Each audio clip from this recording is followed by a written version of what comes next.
இந்த பதிவு எதுக்காகனா, நேபாளத்தில் அந்த கிளர்ச்சி நடக்குதுல்ல, அது சம்மந்தமாக ஒரு பதிவு பார்த்தேன். கொஞ்சம் வருத்தமாகவும் இருந்துச்சு, கஷ்டமாகவும் இருந்துச்சு. காரணம் என்னென்னா, ஏதோ ஒரு அரசியல் பொறுப்பில் இருந்த தலைவராட்டுக்கு. சில பதிவுகளில் நிதியமைச்சர், சில பதிவுகளில் உள்துறை அமைச்சர்னு போட்டு அவரை அடித்து கட்டையால் தூக்கி ஆற்றுல போடுறாங்க. பாஞ்சு அவர் விழுவுறாரு.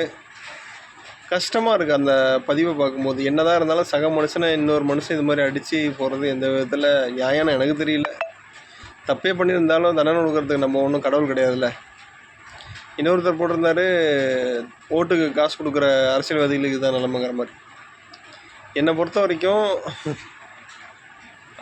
ஒரு மனிதன், நான் என்ன கேட்டால், ஓட்டுக்கு காசு கொடுக்கறத விட வாங்குகிற நம்ம தான் குற்றவாளி.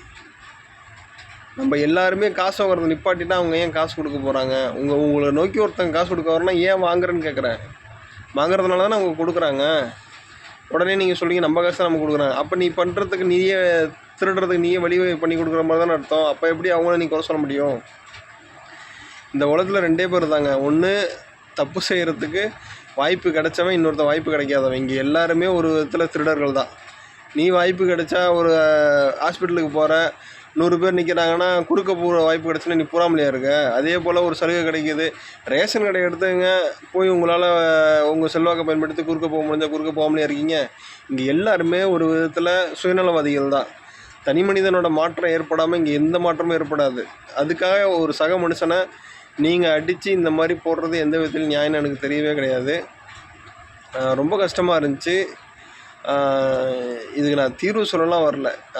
எப்படி சொல்கிறது, இப்போ இவ்வளோ தூரம் கோவப்படுற நீங்கள் அந்த அரசியல் நிர்ணயிக்கும் போது எத்தனை பேர் நீங்கள் முழு மனசாக நல்லவன் யார் கெட்டவன் யாருன்னு பார்த்தா ஓட்டு போட்டு நீங்கள் தேர்ந்தெடுத்திருப்பீங்க? அது கிடையாது. அந்த சமயத்தில் உங்களுக்கு பிடிச்சவன், உங்கள் ஜாதிக்காரன், உங்கள் இனத்துக்காரன், உங்கள் மதத்துக்காரன், இல்லை இவன் காசு கொடுத்தான், இது மாதிரி விஷயங்களை பார்த்து ஓட்டு போட்டுட்டு அதுக்கப்புறமேலுக்கு எனக்கு குத்துதே கிடையாதுன்னா எவன் பொறுப்பாக முடியும்? அந்த ஆளெல்லாம் அடிக்கிறதுக்கு உங்களுக்கு அருகதையே கிடையாது. நீங்கள் தான் முதல் குற்றவாளிங்கிறத நீங்கள் முதல்ல புரிஞ்சுக்கிங்க. என்னை பொறுத்தவரை சமுதாய மாற்றம் ஏற்படணும். அதுக்காக நீங்கள் மனமாற்றம் தனி மனிதனாக மாறணும். நான் ஓட்டுக்கு காசு வாங்க மாட்டேன், ஓட்டு போடுறதுக்கு சரியான ஆளை தேர்ந்தெடுப்பேன். இந்த மாதிரி முடிவுகள் நீங்கள் எடுங்க.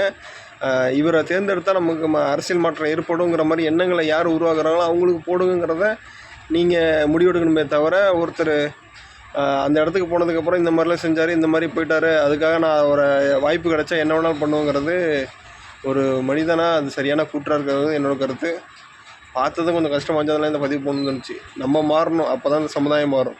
தனி மனித மாற்றம் தான் இந்த சமுதாய மாற்றத்துக்கான வழிவகை செய்யுங்கிறத முதல்ல புரிஞ்சுங்க. அவ்வளோதான் சொல்ல மக்களுக்கு.